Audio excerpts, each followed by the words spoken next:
Jeová é Salvador. Eu vou ler o versículo 11 do livro de Josué, capítulo 1. Passai pelo meio do arraial e ordenai ao povo, dizendo: provede-vos de comida, porque dentro de 3 dias passareis este Jordão, para que entreis a possuir a terra que vos dá o Senhor vosso Deus, para que a possuais. Estamos aqui porque a graça nos trouxe. Se a pessoa pode estar num banco deste, ou em pé, em qualquer lugar aqui, foi a graça, quanto mais estar aqui na plataforma. Ninguém haveria de censurar um homem por estar aqui, tendo a revelação disto. Nem eu mesmo, Senhor, nem o próprio pregador que estivesse pregando aqui, outro pregador, poderia censurar a sua presença aqui, duvidar de sua presença aqui, porque isso foi por vontade do Senhor, permissão do Senhor, e é pela graça. Em nome de Jesus Cristo, ó Deus, perdoa todos os nossos pecados, que são milhões e milhões, os que nós sabemos e os que nós não sabemos, em nome de Jesus Cristo. Amém. Podeis assentar-vos.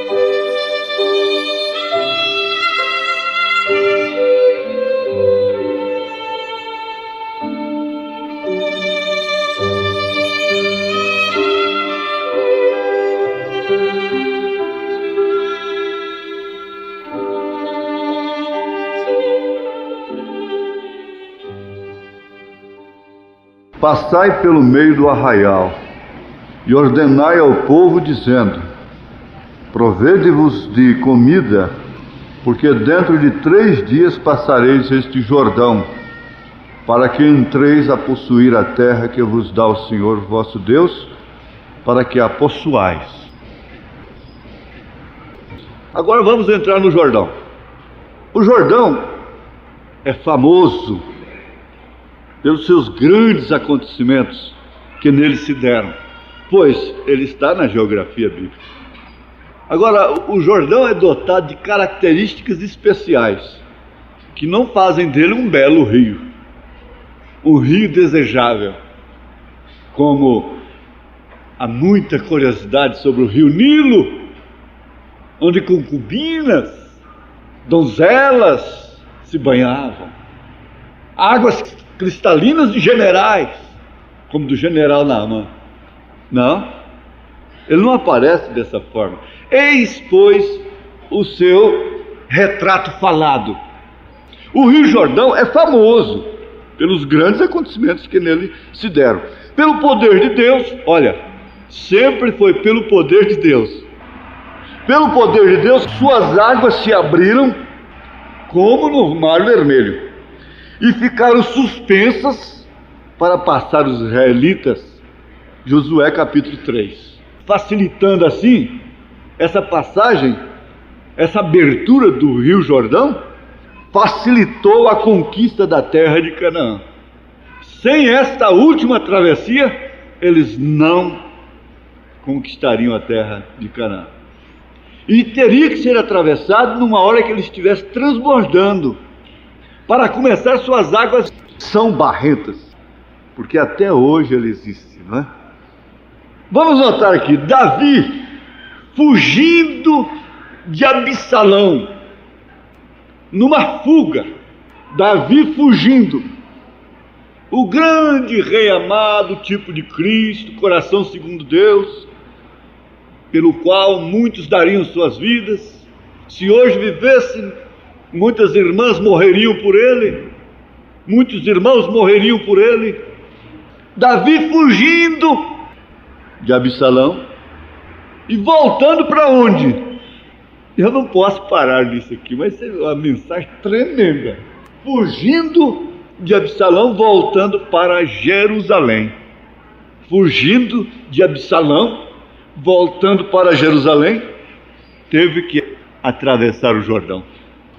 Você pode parar, anotar isso aí, anotar na sua mente, no papel, e depois pregar para você mesmo em casa. Davi, fugindo de Absalão, teve que atravessar o Jordão, voltando para Jerusalém, ele teve que atravessar o Jordão, que significa fazer morrer a si mesmo. E tem outra coisa, e vocês vão guardar.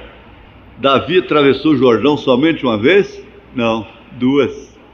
Como ele foi ungido mais de uma vez, mas também ele atravessou o Jordão duas vezes. Teve que fazer morrer a si mesmo duas vezes. Fazer morrer a si mesmo, você deveria tomar o sentido disso.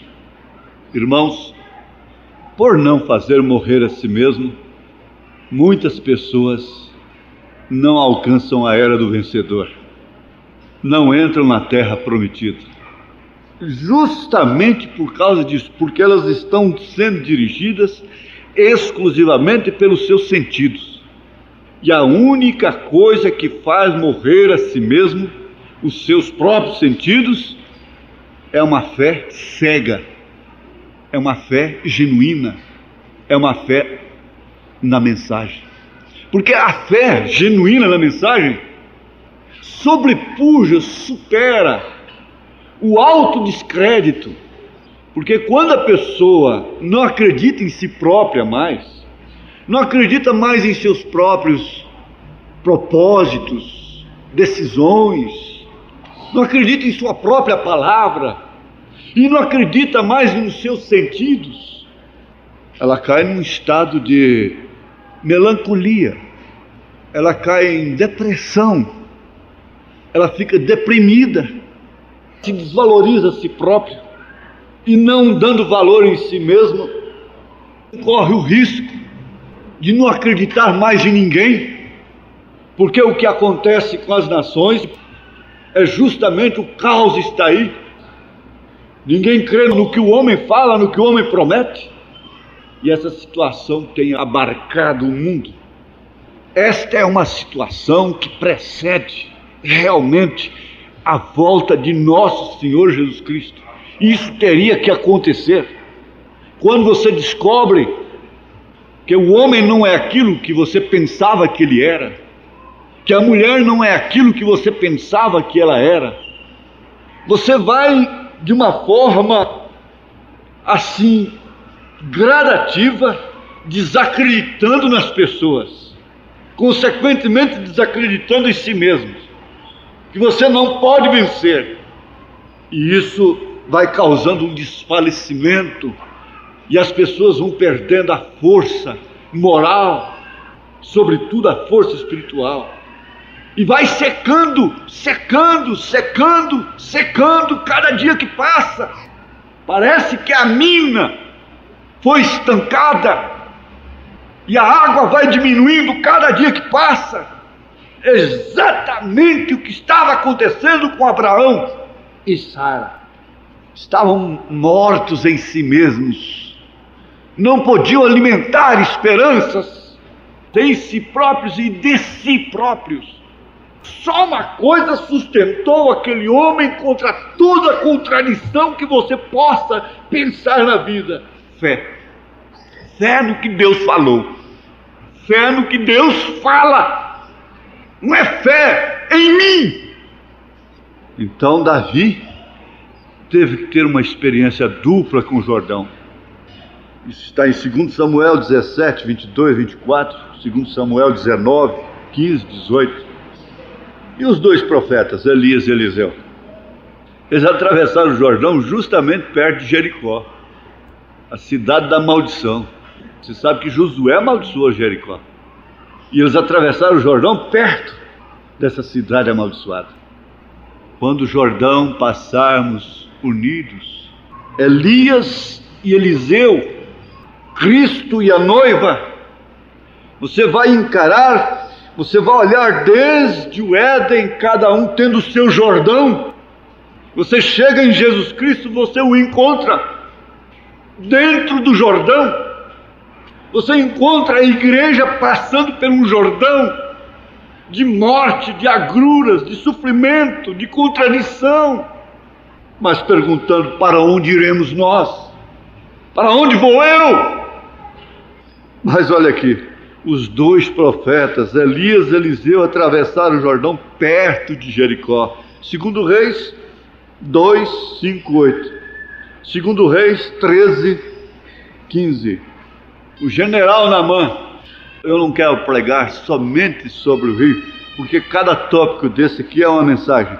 O general Naamã, da Síria, lavou-se 7 vezes nesse rio. Você conhece a história, em 2 Reis 5, verso 14. Teve que mergulhar-se 7 vezes para ser curado de sua lepra. Ele disse: mas eu tenho águas cristalinas. Mas tem que ser no Jordão. E não tem coisa mais cristalina do que a mensagem. Não tem rio mais claro do que Jesus, mais límpido. Águas mais límpidas. Muito mais do que o Nilo. Por que há Jordão nisto? Por que existem águas barrentas? Por que ser batizado no Jordão? Por que tem que mergulhar 7 vezes? Foi justamente lá, exatamente lá mesmo, que Jesus foi batizado por João Batista. Mateus 3, 13 a 17. Exatamente lá. Ele é o principal rio da Palestina. Ele é formado por várias nascentes.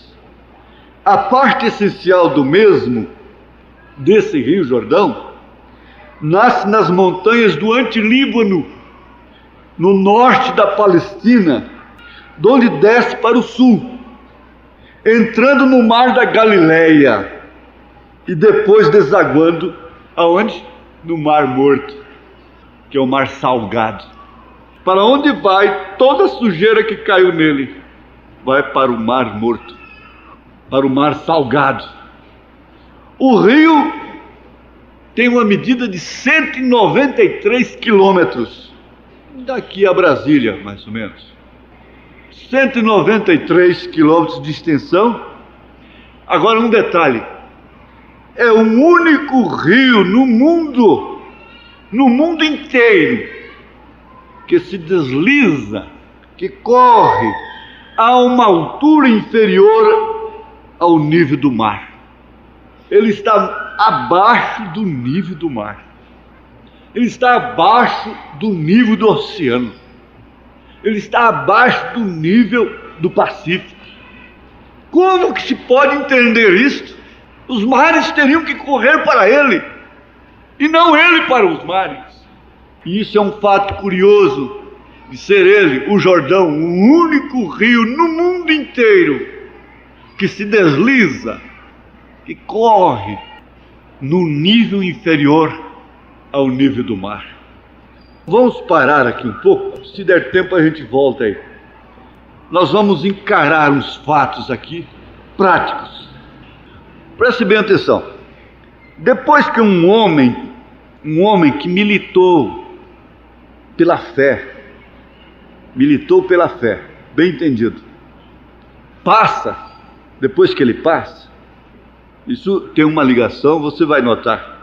Depois que todos os homens que militam passam, então suas fraquezas, seus erros, não são lembrados. Então alguém diz: depois que ela morreu, então é boa. Era tão boa. Depois que ele morreu, então ele era tão bom. Agora isso é bíblico. Você vai ver o Novo Testamento, o profeta nos chamou a atenção para isso. E você não vai ver nenhuma das fraquezas de Abraão registrada no Novo Testamento. Você não vai ver nenhum adultério de Davi, nem erro doutrinário de Davi. Foi o pior, foi o que trouxe mais consequências sobre ele. Numerar o povo. Você não vê isso na galeria dos heróis da fé, você não encontra isso em Hebreus 11. Você encontra isso no seu Velho Testamento, nos seus passos anteriores. Agora, Abraão, Davi, Sansão, Moisés, etc. Eles erraram, mas você vai notar uma coisa, que seus erros significaram justamente a travessia do Jordão deles. Os seus erros significaram exatamente a travessia do Jordão. E qual é o homem que tem o conhecimento de Deus e que provou do dom celestial e que tem uma fé genuína na mensagem, que crê que William Branham é profeta de Deus? Qual a mulher que, tendo esta luz, se errar, não passa por um Jordão terrível de humilhação? O egoísmo cai por terra. Pode estar com seus ombros cheios de medalhas, como estava Naamã. Nós teríamos que censurar a todos os homens de Deus. Ao condenarmos um irmão agora, uma irmã agora, nós teríamos que condenar a todos os homens do passado. Nós teríamos que condenar todas as mulheres do passado que enfrentaram o Jordão. Você vê como aquilo era um tipo que estava acontecendo com eles, que ao invés deles morrerem, quem morria era o outro.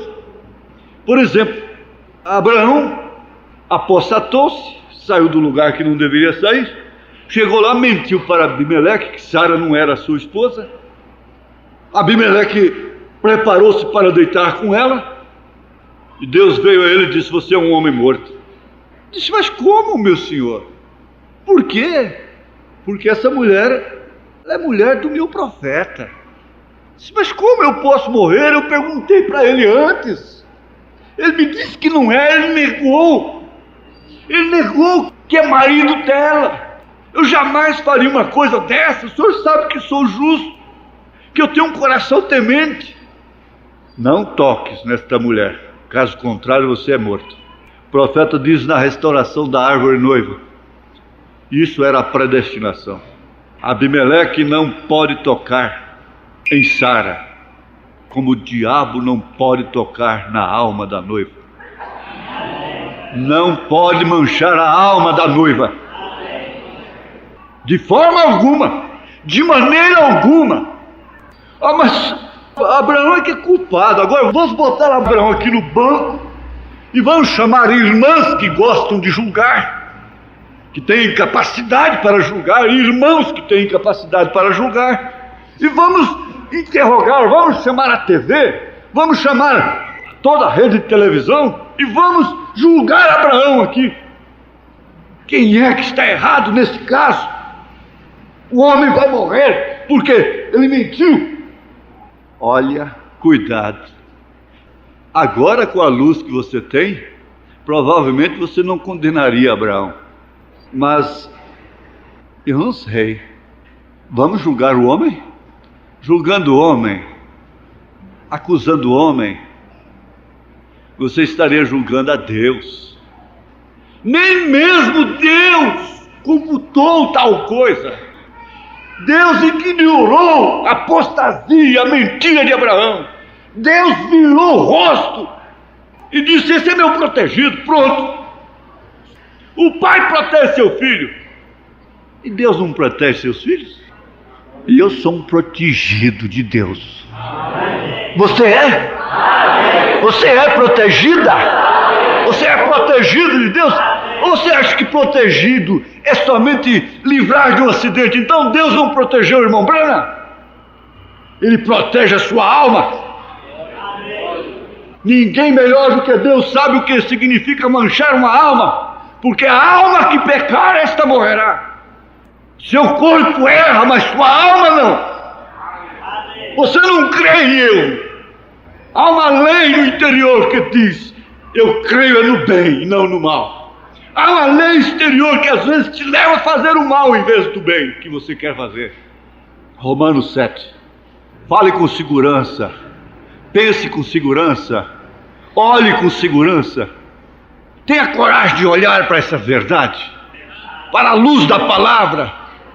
Não é por ser um protegido de Deus que você sai por aí dando cavalo de pau, queimando pneus, porque você é protegido de Deus, infringindo todas as leis e dirigindo como um louco. Você está buscando a morte voluntariamente. Não é por isso, por ser um protegido de Deus, que você vai se expor a ponto de se manchar. Eles erraram. Mas quem morreu? Quem morreu? Vamos julgar a Davi. Davi, sente-se aqui. 500 mulheres, não uma só. 500 mulheres. Se ele se enfadasse de uma, ele ainda tinha 499. Se engraça com a mulher de um soldado que estava no campo de batalha lutando por ele, para defender, logicamente, sua posição, seu reino. Davi, fique aqui, assente-se aqui. Você pega, possui esta mulher e depois manda chamar o marido dela. E seu coração, que era segundo Deus, não doeu, Davi? Quando você cortou a orla do vestido do seu maior inimigo, Saul, ele doeu. E agora seu coração não dói? Mandou buscar o marido da mulher e disse para ele: eu vou te dar uma folga, se você precisa descansar um pouco. A intenção de Davi era que ele fosse deitar com a sua esposa Betseba, para depois, quando ele voltasse da guerra, ela ia ter um bebê. É claro, vocês entendem. Então ele nunca ia pensar que aquele filho não era dele, que era de outro homem.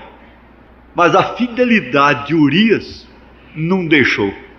Que coisa esquisita, gente. Meu Deus do céu, misericórdia nesta hora.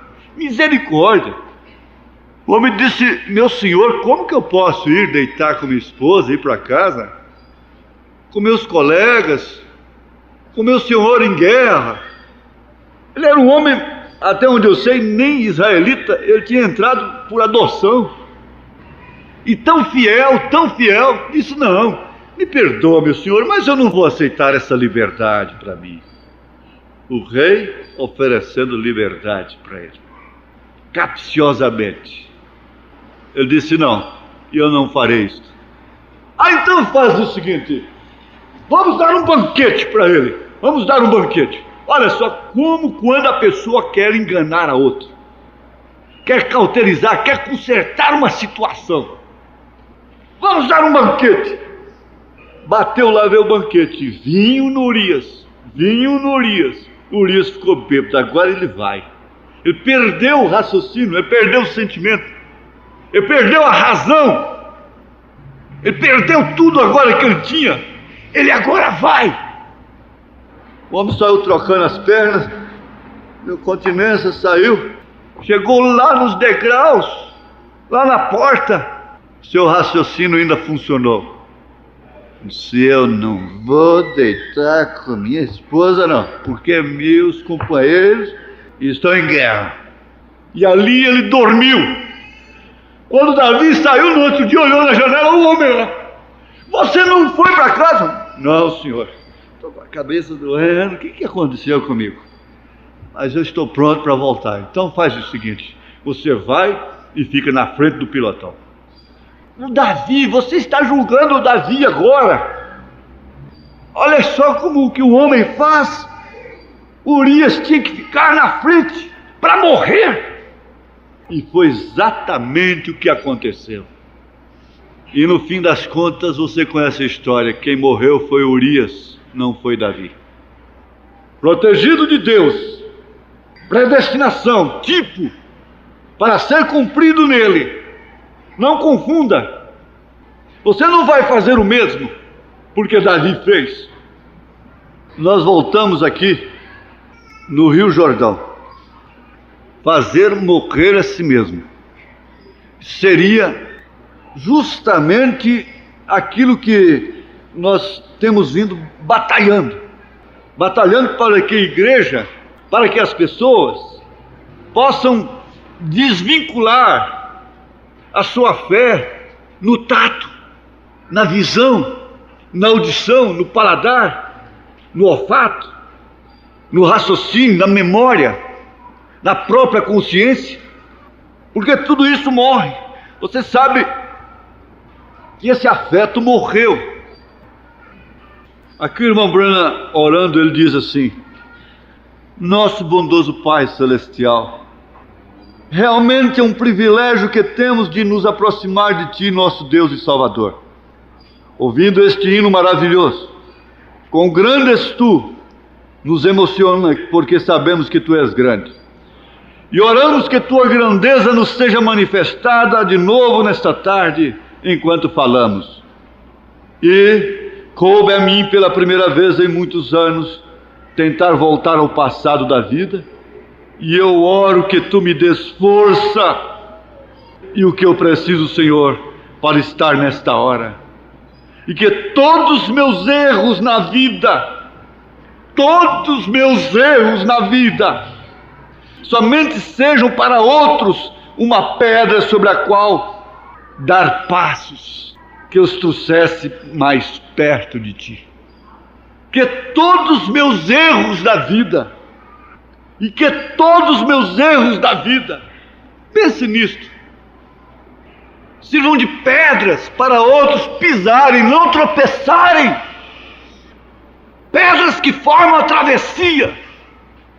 É tão fácil copiar um mau exemplo de uma mãe, é tão fácil copiar um mau exemplo de um pai, seguir aquela rotina, como eu dizendo, não é uma doutrina, mas sabe-se de um pastor nos Estados Unidos que seu filho zombou, manchou o seu nome, o seu ministério, e afastou-se da comunhão. Aquele pai o expulsou de casa, naturalmente com o coração doendo, o expulsou de casa. Depois aquele rapaz adoeceu e foi para o hospital à morte, e ele chamava pelo pai, e o hospital comunicou. O pai disse: eu não vou enquanto ele não se arrepender. Quer dizer, o homem endureceu o seu coração, perdeu o afeto. Estava meditando, irmãos, ora, são quase 30 anos de contato com o povo, com moças, com mulheres casadas, com homens, com crianças, com casados, com velhos.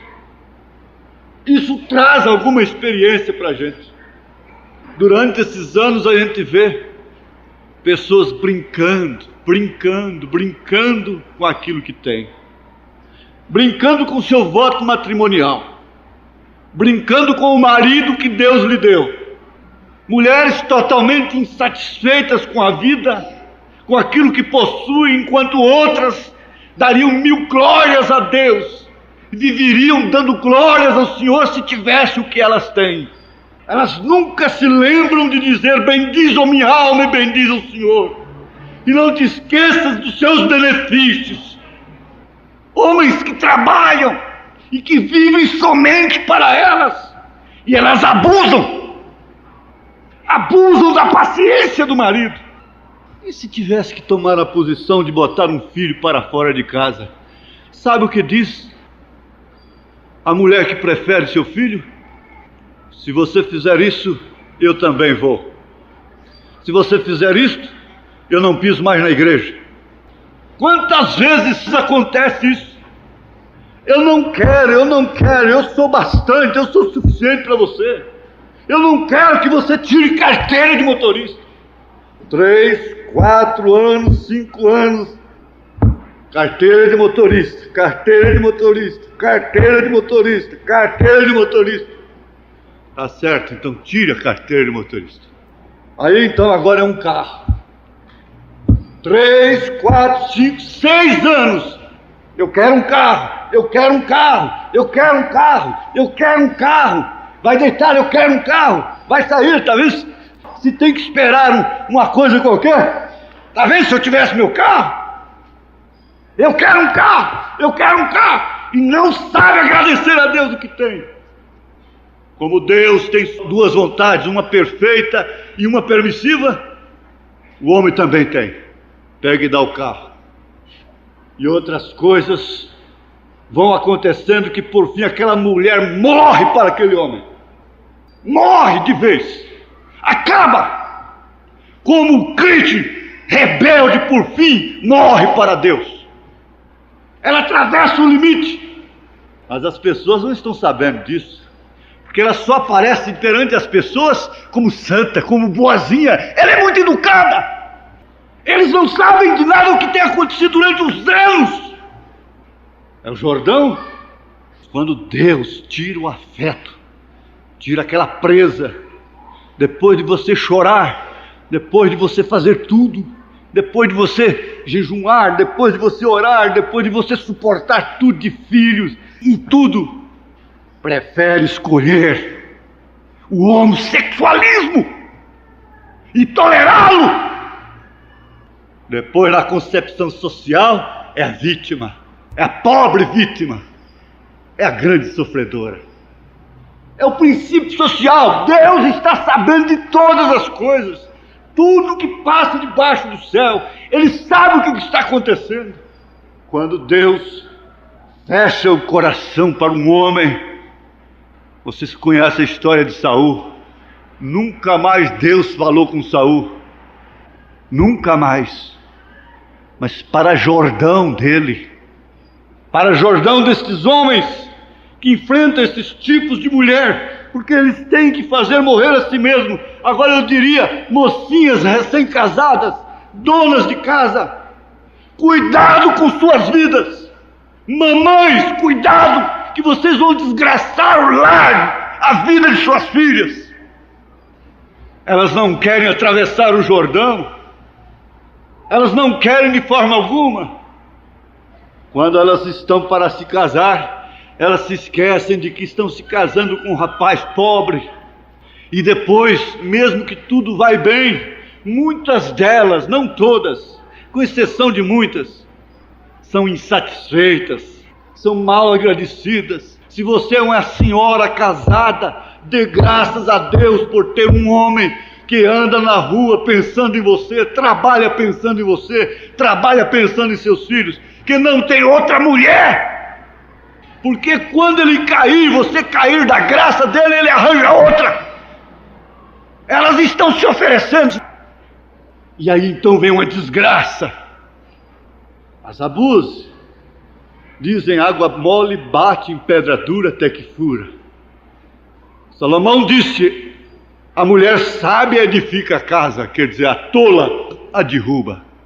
A mulher sábia é aquela que passa o Jordão, é que faz morrer a si mesmo, e não deixa que seus direitos femininos e sua vaidade feminina, suas ilusões femininas, cheguem ao ponto de sufocar o amor, chega ao ponto de não ter paciência, de não considerar que existe um homem por você, existe um homem que é sua, existe um homem que está se acabando, existe um homem que trabalha, que está entre feras, andando entre mulheres de todos os tipos, e que gosta de você. Tem um homem que gosta de você, e você esquece disso. Deixa esse homem cair da graça.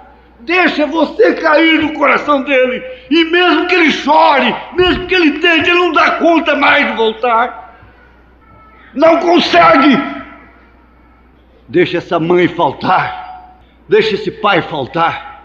Aí então, mamãe, papai, ó querido, quantas vezes depois você vai dizer, oxalá que eu estivesse num barracãozinho, oxalá que eu não tivesse nem poltronas para sentar, oxalá que eu não tivesse nada. Mas agora é tarde. Continue impaciente, continue nervosa, continue agredindo seu marido. Um dia isso acabará, poderá ultrapassar o limite. Pense primeiro antes, atravessar o Jordão com ele, fazer morrer a si mesmo, fazer morrer os seus próprios direitos.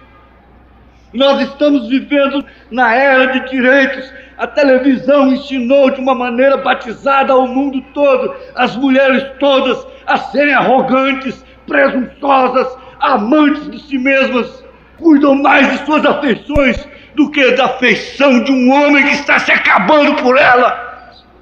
Por que falar tanto endereçado às mulheres?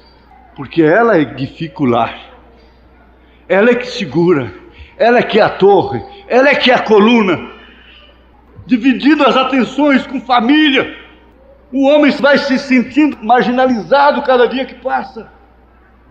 Se um deles vem a mim, como muitos têm vindo, centenas deles, não somente da igreja, eu digo, que isso, sua mulher é honesta, faça tudo por ela.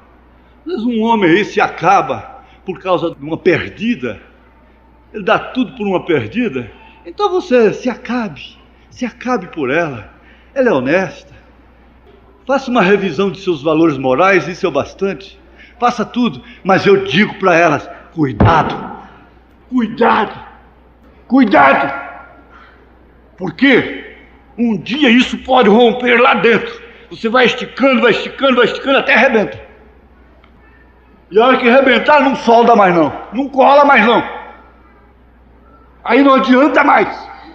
Para vocês homens, existe a mesma dosagem, a mesma coisa, com o mesmo afeto, com o carinho que se constrói, às vezes derruba, destrói, o zelo, se esquecendo de que ela é o vaso mais frágil, se esquecendo de que ela, por sua vez, é a espinha dorsal da casa, e carga e sobrecarga.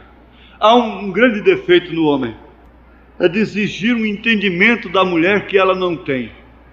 Há mulheres que têm entendimento, elas entendem as coisas, não precisa nem mesmo forçá-las, mas há outras que não entendem, elas não entendem, e você quer exigir entendimento dela, mas elas não podem oferecer tal entendimento, e daí então você passa a ser um neurastêmico, um bruto, um nervoso, com toda razão às vezes.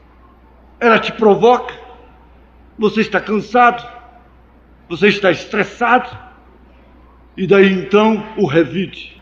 Mas nessa hora não se pensa, seria este o meu Jordão? Teria eu que atravessar por estas águas barrentas? Teria eu de ver o meu nome ser escarnecido, ser zombado, ser ridicularizado? Teria eu que ver tomar o cálice? Se é possível, passa de mim este cálice, Senhor, mas todavia não se faça a minha, mas sim a tua vontade. Pensa você, jovem, você tem um Jordão a atravessar, você tem um Jordão, você tem lutas que são predestinadas, e isso acontece com boas pessoas, com boas mulheres, com bons homens. Aqui na mensagem, a palavra falada é semente original, parágrafo 194. O irmão Branham disse: alguém chegou outro dia e disse que alguém havia dito algo ruim a meu respeito, e me acusou de algo que estava errado. É uma coisa que você tem que deixar entrar num ouvido e sair no outro. Você nunca viu seu nome nos jornais, você não sabe o que é isto? Eu brincava quando era criança, eu fazia canoinha de papel. Isso aqui é a canoinha do papai. Eu não tenho papai, então é do vovô. O vovô que vai mandar ela para mim. E bota a canoinha dentro d'água. Ia passando. Corre lá em cima. Acabou de chover, a enxurrada está grossa. Levando a água para o beco dos aflitos. E passa na minha porta. E eu ponho a canoinha lá em cima e corro. Para fazer assim, passando as ondinhas. E de repente ela vai embora. Porque a mamãe está na janela e não deixa que eu vá mais embaixo acompanhar a minha canoinha. Foi-se embora. Você acompanha, você guarda, você tem seu nome até certo ponto, daí a pouco aquilo sai do seu alcance. Você não tem um Jordão como este. Você não tem um Jordão, como diz o rapaz, de subir aqui e todo mundo olhando para você. Você não tem um Jordão de responder por almas. Você tem um Jordão de responder por um marido, por roupas limpas, por comida feita. Responder por moral dentro da sua casa apenas. Você tem um Jordão de manter seus filhos limpos. É um Jordão estreito até. É claro que isso é relativo, é proporcional. Mas como eu posso entrar nos céus deitado em berço esplêndido, a toque de botão, e qualquer coisa exigir, espreguejar, murmurar? Há muitas mulheres que se tivessem no deserto teriam morrido lá, porque aquelas tiveram mais motivos para murmurarem. Há muitos homens que se tivessem lá teriam morrido também, porque só há murmuração quando há motivo, quando há razão para murmurar. E é justamente aí que você tem que pensar: este é um Jordão para me atravessar, fazer morrer a si mesmo. Mas alguém chega e diz, corajoso, né? Quem sabe muito amoroso, diz: irmão Branham, a pessoa disse que alguém tinha dito algo ruim a meu respeito e me acusou de algo que estava errado. Eu disse: esqueça isto. A pessoa disse: como você pode levar isto assim? Você não dá explicação, você não fala nada, você quer que eu esqueça isto? Esqueça isto. Como pode você levar isto assim? Aquilo envolve sua família. O irmão Branham disse: que coisa. Eu disse: esta prova estava predestinada para mim desde antes da fundação do mundo. Não é esse Jordão que vai interromper meu ministério. Não é essa sujeira, não é essa água barrenta pela qual eu tenho que passar que vai impedir de eu entrar na era do vencedor. Abacuque, mulheres, escutem aqui, homens. Quando faltar alguma coisa que você acha que é muito necessário na sua casa, pegue Abacuque 3, verso 17 e diga com ele, de joelhos, se você quiser salvar a sua vida, sua casa, seu casamento. Se você não quiser que este homem caia, que esta mulher caia, pegue Abacuque 3, enfrente o Jordão com ele, não só com palavras, não só com poesia. Porquanto ainda que a figueira não floresça, nem haja fruto na vide, o produto da oliveira minta, e os campos não produzam mantimento, ainda que falte arroz na lata, ainda que falta vestido novo esse mês, produto da oliveira minta, e os campos não produzam mantimento, as ovelhas da malhada sejam arrebatadas, e nos currais não haja vacas. Você está tomando para você? Você põe outras coisas no lugar de vaca? Põe outras coisinhas pelas quais você brinca, arrisca até seu casamento, as coisinhas pelas quais filhinhos estão ficando sujeitos a ficarem sem pai. Vocês não querem saber o que é filho de pais divorciados. É uma desgraça, é melhor ser órfão. Como eu fui, nunca falei papai na minha vida a um homem. Mas é melhor, pelo que eu tenho visto, é melhor. Fica 2 crianças, 3 crianças, uma criança jogada para lá, para cá, para lá, para cá. Um dia tem que ir para o papai, outro dia para a mamãe. Uma hora chora, a mãe não ouve, e vó em cima, e tia em cima, e parentes em cima. Coitados, pobrezinhos, eles não têm culpa de ter vindo ao mundo através de lobos irresponsáveis. através de novilhas selvagens. Eles não são culpados. Não façam o inocente sofrer por causa de sua loucura. O dia de você salvar seu casamento é naquele dia que falta uma agulha. Não é quando falta um carro, não. Não é quando falta um palácio. É quando falta uma agulha. Ainda que a figueira. Leia Abacuque 3,17 e faça esse Jordão agora. Todavia eu me alegrarei no Senhor, exultarei no Deus da minha salvação. Ao invés de dar uma sapituca, estraga uma noite com o marido que estava te desejando. Acaba tudo por causa de uma besteira. Você não está sendo inteligente. Você não está sendo sábia. Você não está identificando sua casa. Você precisa ler 1 Coríntios 7. Mocinhas, é bom que vocês aprendam isto. Casar não é mascar chiclete. Homem não é chiclete para ficar mascado de lá para cá, um canto da outra da boca, de quem nem sabe pensar em suas próprias responsabilidades. Mas elas são boas, elas são honestas, eles são bons, eles são honestos. Elas querem ouvir isto. Por isso que às vezes me chamam de papai até. Que tal um homem velho de barba, ficando grisalho, e chega e diz: eu tenho o senhor como meu pai. Por quê? Porque eu ouço coisas que eu nunca ouvi durante toda a minha criação. Mas se brinca com o que é mais essencial. Vai brincando com a misericórdia. O profeta diz: um dia você brincará pela última vez. Um dia você brincará pela última vez. Será que estas coisas serão lembradas?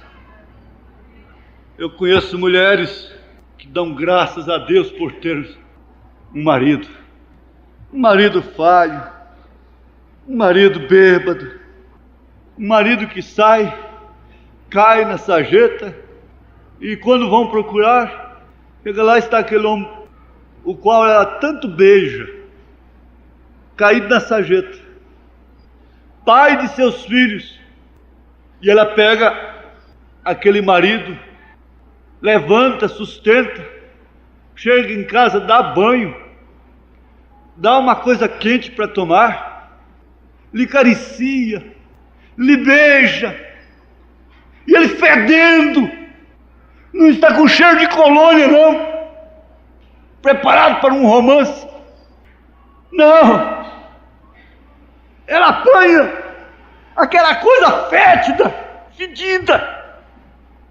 abraça, beija, dá banho, põe roupa limpa. Há tantas mulheres, porque elas conhecem os defeitos de seus maridos. Quando olham-nos pelas costas, algo diz lá dentro: ali vai o meu homem, ali vai o meu varão. Não é porque ele é infalível, não. Não é porque ele não erra, não. Parece que ele vive nadando constantemente num Jordão. Há homens que não aguentam ver suas mulheres pelas costas, lavando roupas, fazendo comida, criança doente, criança birrenta, coisas por lavar, e ela cansada, mas sem murmuração, aquela cordeira, passando pelo Jordão. Isso na vida prática, nunca tropeçam.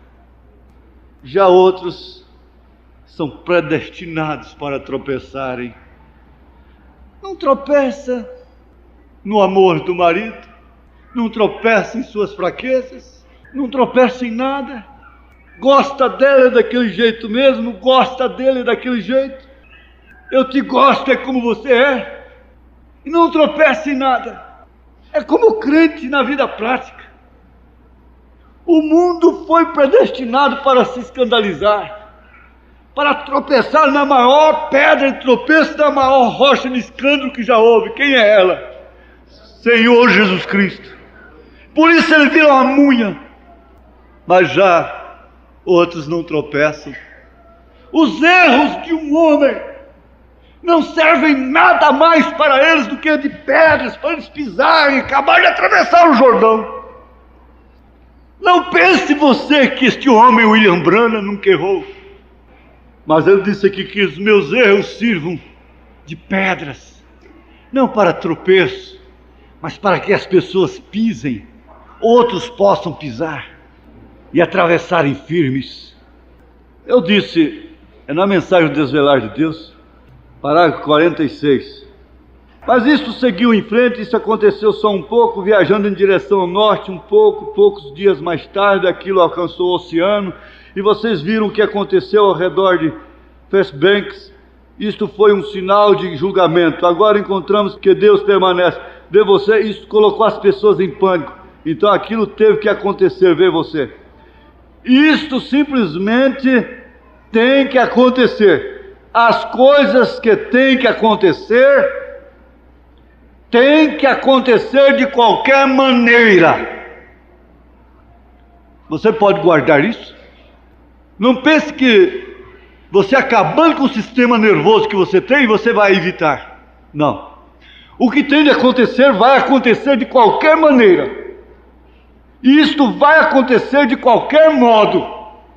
E eu continuo dizendo, você, a igreja noiva, não vai olhar para as pedras, para os tropeços, para as dificuldades, para as maledicências, para o que ouve qualquer um dizer, e perder o ânimo, perder a vida em si mesmo, se esmorecer. Não.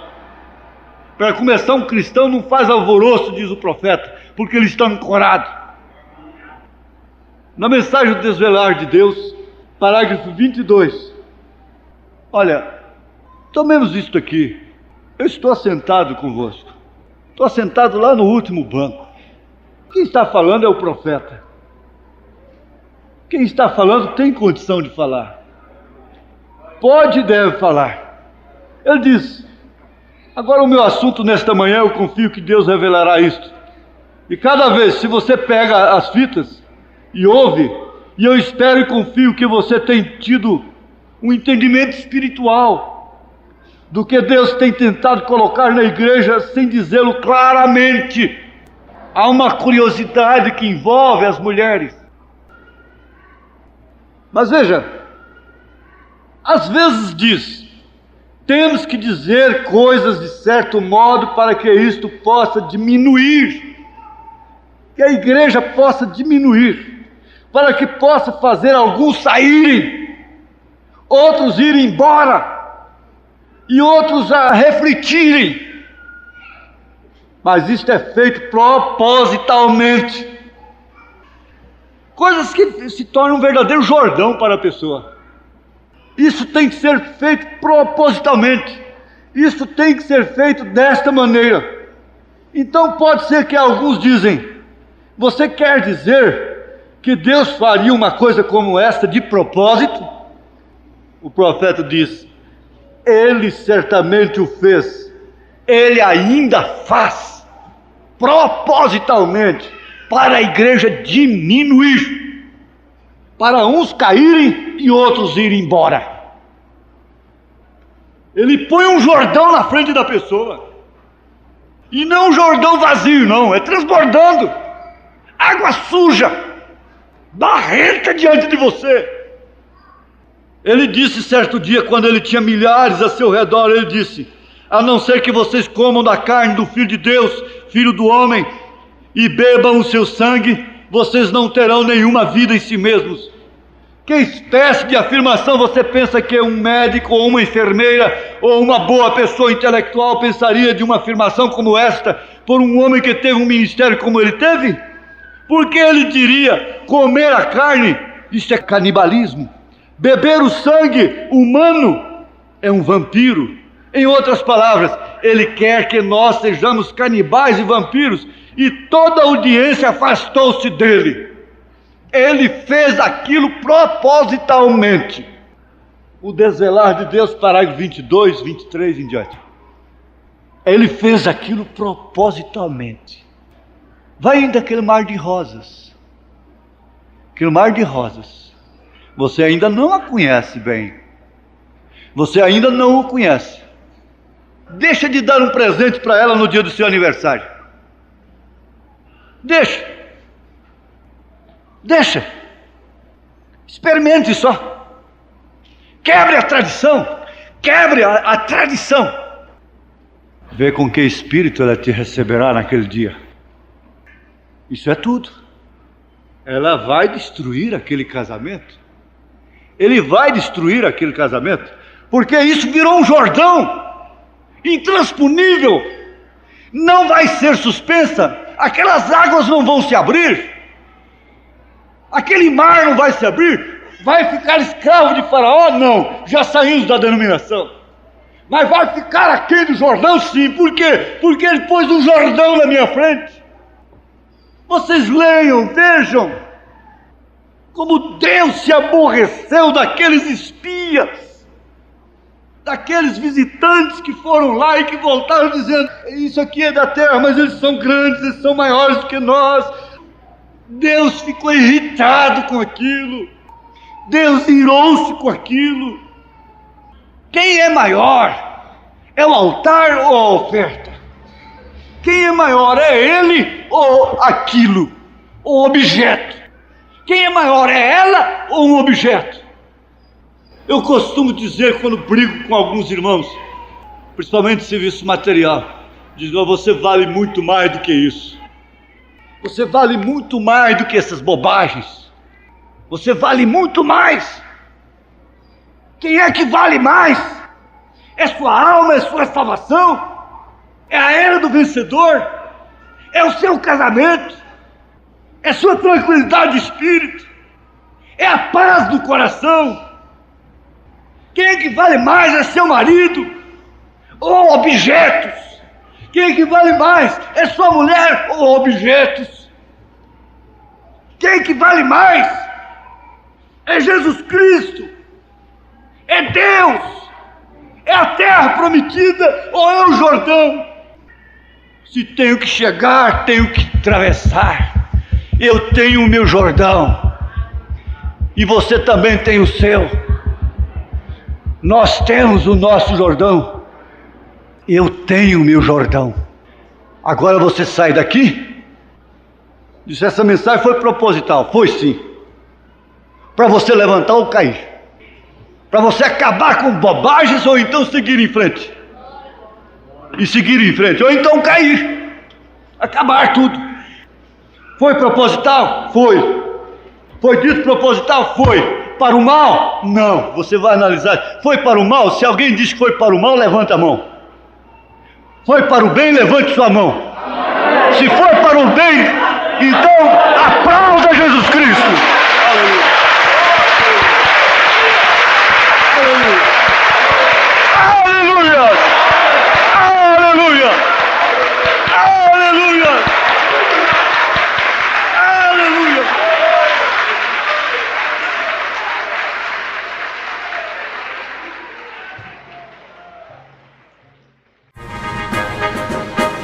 Quando Jordão passarmos unidos e entrarmos no céu, veremos lá, como a areia da praia, os remidos. Oh, que gloriosa vista será! Tantos como a areia da praia, tantos como a areia do mar, assim no mar, e gozo sentirá todo salvo, pois verá, de tantos como a areia da praia.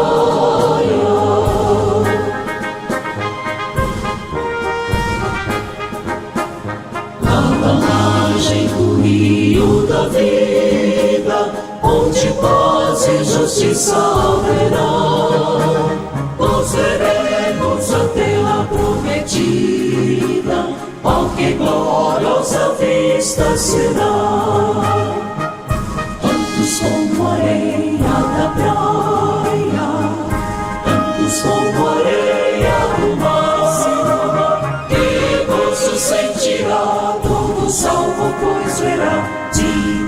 tantos como a areia da praia.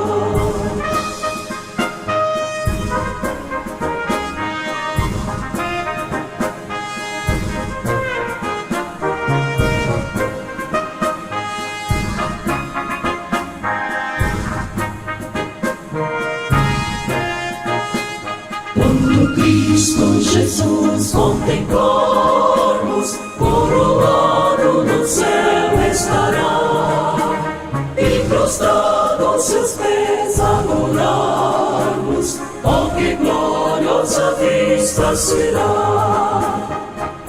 Tantos como a areia da praia, tantos como a areia do mar assim, que gozo sentirá todo salvo, pois verá de tantos como a areia da praia, tantos como a areia da praia, tantos como a areia do mar assim, que gozo sentirá todo salvo, pois verá de tantos como a areia da praia.